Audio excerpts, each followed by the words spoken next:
Corona महामारी से देश में तमाम मौतें और सैकड़ों लोग कोरोना संक्रमण के दायरे में आ गए हैं। एहतियात बरतते हुए 21 दिन के लॉकडाउन पूर्ण होने के बाद अब देश के प्रधानमंत्री नरेंद्र मोदी ने फिर से 3 मई तक लॉकडाउन बढ़ाने का निर्देश दे दिया है। वहीं आम आवाम और पुलिस प्रशासन ने तमाम अधिकारियों को निर्देश दिया है कि सरकारी मशीनरी सख्ती से लॉकडाउन और सोशल डिस्टेंस का पालन करे। लेकिन यूपी के बांदा में किसी भी तरीके से कोई भी लॉकडाउन का पालन करता हुआ नजर नहीं आ रहा है और तमाम लोग आज भी सड़कों पर सैकड़ों की संख्या में इकट्ठा होकर कोरोना वायरस महामारी को दावत दे रहे हैं, जिस पर सख्ती बढ़ना बेहद जरूरी है।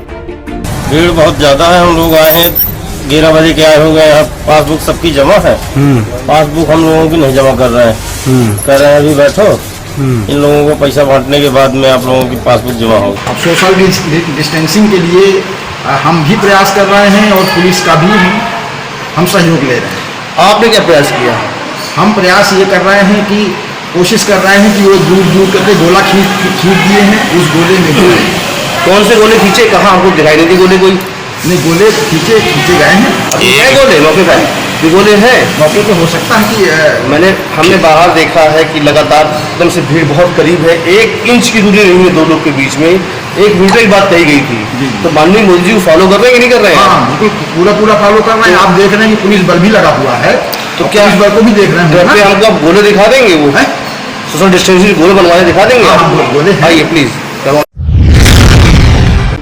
पंजाब में अमृतसर पुलिस ने सराहनीय कदम उठाते हुए महिलाओं को महामारी के दौरान जरूरत पड़ने वाले पैड के लिए मुश्किलों का सामना न करना पड़े, इसीलिए एसीपी ऋचा अग्निहोत्री ने खुद घर घर जाकर पैड बांटने का काम किया। इस मौके पर ऋचा अग्निहोत्री ने कहा कि महिलाओं को कर्फ्यू के दौरान मुश्किलों का सामना न करना पड़े, इसलिए पैड बनते जा रहे हैं और हेल्पलाइन नंबर के जरिए अगर किसी को भी जरूरत हो तो वो पैड मंगवा सकता है। शर्म नहीं महसूस करनी चाहिए, रादर ये openly and it's a natural process. ਇਹਦੇ ਵਿੱਚ ਕਿਸੇ ਤਰ੍ਹਾਂ ਦਾ ਕੋਈ ਸ਼ਰਮ ਐਮ ਟੈਬੂ ਨਹੀਂ ਇਹਦੇ ਨਾਲ ਐਸੋਸੀਏਟ ਹੋਣਾ ਚਾਹੀਦਾ। ਕਾਫੀ ਬੋਲਡ ਸਟੈਪ ਹੈ ਤੁਸੀਂ ਕਿਸ ਤਰ੍ਹਾਂ ਦੇਖਦੇ ਹੋ? ਕਿਉਂਕਿ ਇਸ ਤਰ੍ਹਾਂ ਮੇਰੇ ਵੱਲੋਂ ਕੋਈ ਬੋਲਡ ਸਟੈਪ ਨਹੀਂ, ਉਹੀ ਮੈਂ ਗੱਲ ਕਹੀ ਹੈ ਕਿ ਇੱਕ ਨੈਚੁਰਲ ਪ੍ਰੋਸੈਸ ਹੈ ਐਂਡ ਲੇਡੀਜ਼ ਦਾ ਜੋ ਹਾਈਜੀਨ ਹੈ, ਮੈਂਸਟਰਲ ਹੈਲਥ ਹੈ, ਬਹੁਤ ਇੰਪੋਰਟੈਂਟ ਹੈ। ਇਸ ਤੋਂ ਇਹਨਾਂ ਨੂੰ ਕਾਫੀ ਬਿਮਾਰੀਆਂ ਵੀ ਹੁੰਦੀਆਂ, ਯੂਰੀਨਰੀ ਟਰੈਕਟ ਇਨਫੈਕਸ਼ਨਸ ਵੀ ਹੁੰਦੀਆਂ। ਸੋ ਇਸ ਲਈ ਇਹ ਪੈਡਸ ਯੂਜ਼ ਕਰਨਾ, ਇਸ ਤੋਂ ਇਲਾਵਾ ਰੀਯੂਜ਼ੇਬਲ ਪੈਡਸ ਵੀ ਆਉਂਦੇ ਹੈ, ਉਹ यूज करना ਇਹਨਾਂ ਦੇ ਲਈ, ਇਹਨਾਂ ਦੀ ਹੈਲਥ ਲਈ ਬਹੁਤ ਇੰਪੋਰਟੈਂਟ ਹੈ। ਜਿਸ ਤਰ੍ਹਾਂ ਥੱਲੇ ਅਗਰ ਕਿਸੇ ਨੂੰ ਜ਼ਰੂਰਤ ਹੋਏਗੀ ਤਾਂ ਕਿਸ ਤਰ੍ਹਾਂ ਕੰਟੈਕਟ ਅਸੀਂ ਸਾਡੀ ਜੋ ਹੈਲਪਲਾਈਨ ਨੰਬਰ ਹੈ ਜਿਸ ਤੋਂ ਆਲਰੇਡੀ ਅਸੀਂ ਲੋਕਾਂ ਨੂੰ ਰਾਸ਼ਨ ਵੀ, ਹਰ ਤਰ੍ਹਾਂ ਦੀ ਦਵਾਈਆਂ, ਸਭ ਕੁਝ ਪਹੁੰਚਾ ਰਹੇ ਹਾਂ। 112 ਸਾਡਾ ਨੰਬਰ ਚੱਲ ਰਿਹਾ ਹੈ, ਉਸ ਤੇ ਕੋਈ ਵੀ ਲੇਡੀ ਸਾਨੂੰ ਕਾਲ ਕਰ ਸਕਦੀ ਹੈ ਐਂਡ ਅਸੀਂ ਉਹਨਾਂ ਦੇ ਘਰ ਇਹਨਾਂ ਨੂੰ ਪੈਡਸ ਨੂੰ ਪਹੁੰਚਾਵਾਂਗੇ। पंजाब सरकार द्वारा दावे किए गए थे कि 15 अप्रैल से मंडियों में गेहूं की सरकारी खरीद शुरू कर दी जाएगी और पास के जरिए किसानों को मंडियों में बुलाया जाएगा, मगर हमारी टीम ने मंडियों का दौरा किया तो लुधियाना की दाना मंडियों में आड़तियों ने बताया कि उनको खुद अभी तक पास नहीं मिले हैं, तो वो किसानों के पास कैसे बनवाएंगे। उन्होंने साथ में ये भी कहा कि सरकार की तरफ से उनके करोड़ों रुपए बकाया हैं जो अभी तक नहीं मिले हैं। उधर सरकार द्वारा विशेष तौर पर मंडी में पुलिस कर्मियों को तैनात किया गया है जो कोरोना वायरस के मद्देनजर मंडी में काम के दौरान सोशल डिस्टेंसिंग का ख्याल रखेंगे।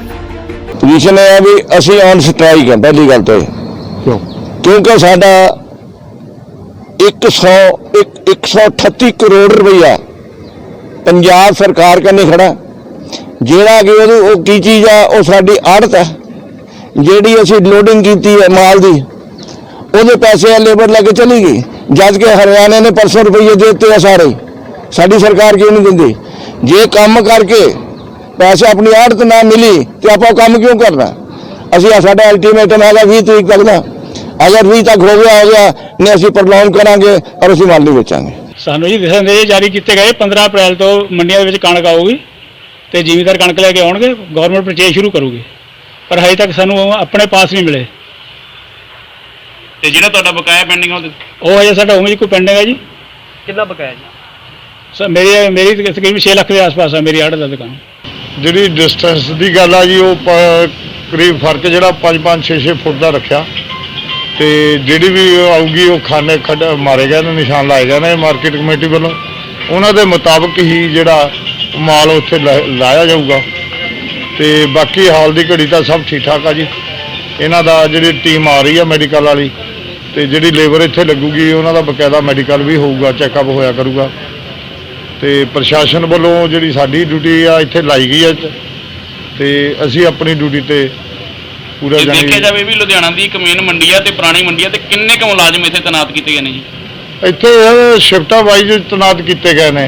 ਹਰ ਇੱਕ ਸ਼ਿਫਟ ਦੇ ਵਿੱਚ 4-4 ਮੁਲਾਜ਼ਮ ਲਾਏ ਨੇ ਜੀ ਇਹਨਾਂ ਨੇ। ਤੇ ਬਾਕੀ ਰਸ਼ ਦੇ ਮਾਹੌਲ ਦੇ ਨਾਲ ਦੇਖਿਆ ਵੀ ਇਹਨਾਂ ਨੇ ਮੰਡੀਆਂ ਹੋਰ ਕਈ ਬਣਾਈਆਂ ਨੇ ਜਿਹੜੀਆਂ ਉਹ ਮੰਡੀਆਂ ਦੇ ਵਿੱਚ ਵੀ ਮੁਲਾਜ਼ਮ ਵੱਖਰੇ ਲਾਏ ਗਏ ਨੇ। यूपी के लखनऊ में खुर्रम नगर चौराहे पर मानसिक रूप से विक्षिप्त महिला का तांडव देखा गया।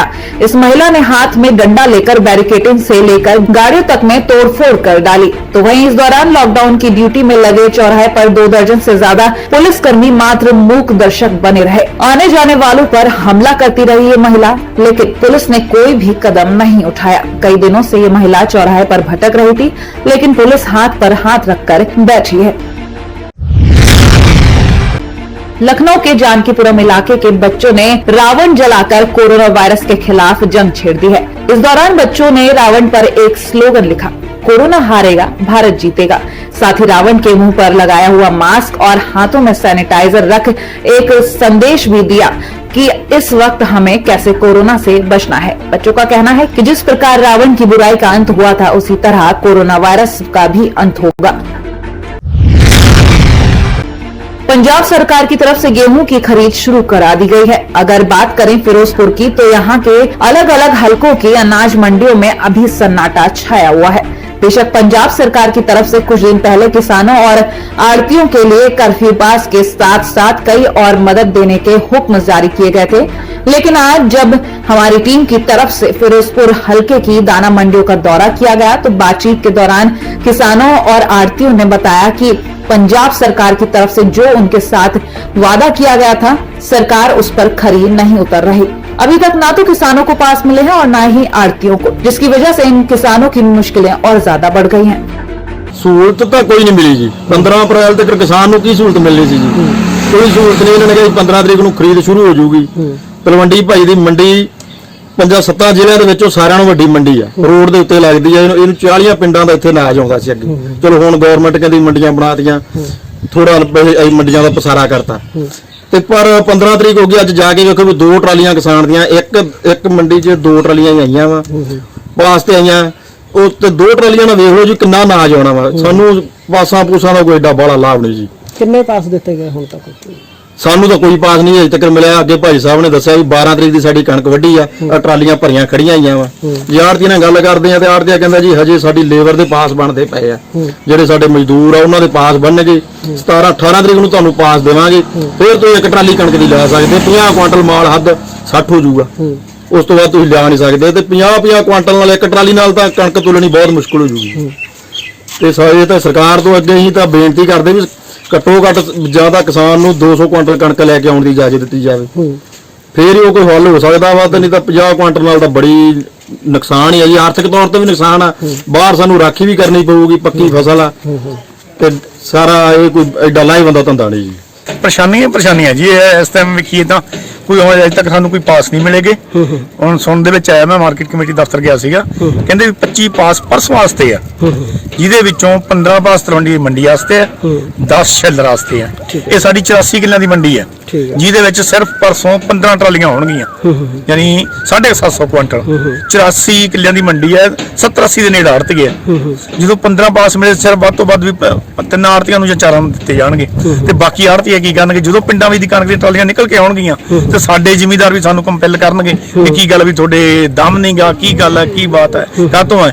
ਯਾਨੀ ਇਹ ਰੌਲੇ ਵਾਲਾ ਮਾਹੌਲ ਬਣੀ ਜਾਂਦਾ ਵੀ ਇੱਕ ਵਾਰ ਗਵਰਨਮੈਂਟ ਨੂੰ ਚਾਹੀਦਾ ਜਿੰਨੇ ਫਾੜੇ ਵਿਹਲੇ ਪਏ ਆ ਸਾਨੂੰ ਦਿੱਤੇ ਆ, ਡੱਬੇ ਬਣਾਏ ਆ, ਕੇਰਾਂ ਉਹ ਭਰੇ ਜਾਂਦੇ, ਠੀਕ ਹੈ। ਉਦੋਂ ਬਾਅਦ ਜਿੰਨੇ ਕੋਈ ਜ਼ਿਮੀਂਦਾਰ ਕਿਤੇ ਤੁਰ ਜਾਂਦੇ ਆ, ਮਾਲ ਚੱਕਿਆ ਜਾਂਦਾ। ਕੋਈ ਇੱਕ ਡੱਬਾ ਖਾਲੀ ਉਹਨਾਂ ਨੂੰ ਇੱਕ ਪਾਸ ਦੇ ਦਿਓ, ਜਿਹਦੇ 5 ਡੱਬੇ ਖਾਲੀ ਹੋ ਗਏ 5 ਦੇ ਦਿਓ, ਜਿਹਦੇ 3 ਹੋ ਗਏ 3 ਦੇ ਦਿਓ। ਸਰਕਾਰ ਦੀਆਂ ਹਦਾਇਤਾਂ ਅਨੁਸਾਰ ਸਾਡੇ ਵੱਲੋਂ ਜਿਹੜਾ ਸਿਵਲ ਪ੍ਰਬੰਧ ਤਕਰੀਬਨ ਮੁਕੰਮਲ ਕਰਵਾ ਦਿੱਤੇ ਗਏ ਆ। ਠੀਕ ਹੈ ਜੀ। ਗਵਰਨਮੈਂਟ ਦੀਆਂ ਹਦਾਇਤਾਂ ਅਨੁਸਾਰ ਸਭ ਤੋਂ ਮੇਨ ਜਿਹੜਾ ਸੀ ਕਰੋਨਾ ਵਾਇਰਸ ਦੇ ਸੰਬੰਧ ਵਿੱਚ ਸਾਨੂੰ ਖਾਸ ਹਦਾਇਤਾਂ ਦਿੱਤੀਆਂ ਗਈਆਂ। ਉਸ ਦੇ ਸੰਬੰਧ ਵਿੱਚ ਮਾਰਕੀਟ ਕਮੇਟੀ ਵੱਲੋਂ ਜਾਂ ਮੰਡੀ ਬੋਰਡ ਵੱਲੋਂ ਸਰਕਾਰ ਦੀਆਂ ਹਦਾਇਤਾਂ ਅਨੁਸਾਰ ਉਸ 'ਤੇ ਪੂਰਾ ਕਰਨ ਦੀ ਪੂਰੀ ਕੋਸ਼ਿਸ਼ ਕੀਤੀ ਜਾ ਰਹੀ ਹੈ। ਜਿਸ ਦਾ ਸਾਡੇ ਕੋਲ ਤਲਵੰਡੀ ਭਾਈ ਮਾਰਕੀਟ ਕਮੇਟੀ ਦੇ ਸੈਨੀਟਾਈਜ਼ਰ ਰਾਹੀਂ ਹੱਥ ਧੋਣ ਵਾਸਤੇ ਸਾਡੇ ਕੋਲ ਚਾਰ ਜਿਹੜੇ ਹੈਗੇ ਨੇ ਵਾਪਸ ਆ ਚੁੱਕੇ ਵਾਪਸ ਆ ਚੁੱਕੇ ਹੋਏ ਹਨ। कोरोना वायरस को लेकर लॉकडाउन में गरीब मजदूर, किसान, बेसहारा और दिव्यांगों की मदद के लिए चलाई जा रही कम्युनिटी किचन की स्थिति संतोषजनक नहीं है। हालात ये है कि रोजाना तहरी बनवाकर लोगों को भोजन करवाया जा रहा है, जबकि जिलाधिकारी ने दाल, रोटी और सब्जी बांटने को कहा था। मैन पावर की कमी और पर्याप्त मैनेजमेंट न होने से जरूरतमंद लोगों को भोजन नहीं मिल पा रहा है। वहीं जिलाधिकारी मानवेंद्र सिंह ने रोटी, दाल और सब्जी बांटने का निर्देश दिया था, लेकिन चल रहे कम्युनिटी किचन में मेन्यू तय न होने से सुबह तहरी बांट दी जाती है। इतना ही नहीं, शाम को सब्जी के साथ 2-2 पूड़ी बांटकर खाना पूर्ति की जा रही है। बता दें कि अभी फिलहाल 2 कम्युनिटी किचन संचालित हैं, जहां 300 से 400 जरूरतमंदों के खाने की व्यवस्था की है। कुछ लोगों को बैठाकर खाना खिलाया जा रहा है, जबकि कई स्थानों पर लंच पैकेट बांटा जा रहा है। कोशिश की जा रही है कि जल्द से जल्द मेन्यू निर्धारित कर दिया जाए। नगर पालिका क्षेत्र में 2 कम्युनिटी किचन संचालित है, एक फतेहगढ़ में शेल्टर होम में और दूसरा फर्रुखाबाद में घूंघट गेस्ट हाउस में। यहाँ पर प्रतिदिन लगभग 300 से 400 लोगों के खाने की व्यवस्था सुनिश्चित कराई जा रही है। कुछ लोगों को वहाँ बैठा के खाना खाने की व्यवस्था है और बाकी जगह लंच पैकेट के माध्यम से ये खाना पहुँचाया जा रहा है। जिन लोगों को खाने की आवश्यकता है और उन तक ये पहुँच सुनिश्चित कराई जा रही है। क्योंकि हमने 203 कम्युनिटी किचन बनाए हैं और ये 2 पर्पज से बनाए गए हैं। एक तो जो विभिन्न कस्बों में बनाए गए हैं, डिस्ट्रिक्ट में जो बनाए गए हैं वो पूरे समय चलते रहेंगे, और जो गांव में बनाए गए हैं वो केवल क्वारंटाइन जो लोग बाहर से आए हैं और उनको क्वारंटाइन में रखा गया है, उनको खाना पर्पज से वहाँ पर चलाए गए हैं। लेकिन ये कुछ दिनों में जैसे क्वारंटाइन का समय पूरा हो जाएगा तो वो समाप्त हो जाएंगे। लेकिन प्रत्येक कस्बे में, प्रत्येक नगर पालिका में और टाउन एरिया में जो किचन बनाए गए हैं वो अभी चलते रहेंगे जब तक कि इसका कोरोना का प्रभाव है, तब तक ये किचन लगातार चलते रहेंगे। और उनमें ऐसे लोगों को खाना उपलब्ध कराया जाएगा दोनों टाइम, जो जिनके पास खाने की स्थिति नहीं है, जो वहाँ पहुँचेगा उनको खाना दिया जाएगा। पंजाब के मोगा के सरकारी अस्पताल में कर्फ्यू के दौरान ड्यूटी कर रहे मोगा पुलिस के एएसआई सुखपाल सिंह के खुद की सरकारी पिस्टल से गोली चलने से वो घायल हो गए। बता दें कि एएसआई सुखपाल के पैर में गोली लगी है, जिसका मोगा के सरकारी हॉस्पिटल में इलाज चल रहा है और अब उनकी हालत में सुधार है। कर्फ्यू के तहत ड्यूटी लगी हुई सिविल हस्पताल के मुझे ड्यूटी पे खड़े थे। उस बाद मैं बाथरूम गया नेड़े हस्पताल के बाथरूम के फ्रैक्च होने वास्ते बेड खोली थी, रिवाल्वर उत्थे जो रखन लग्या उस थले डिग पे डिग के रिवाल्वर चल गया, पट जी पैदी कोई लगी।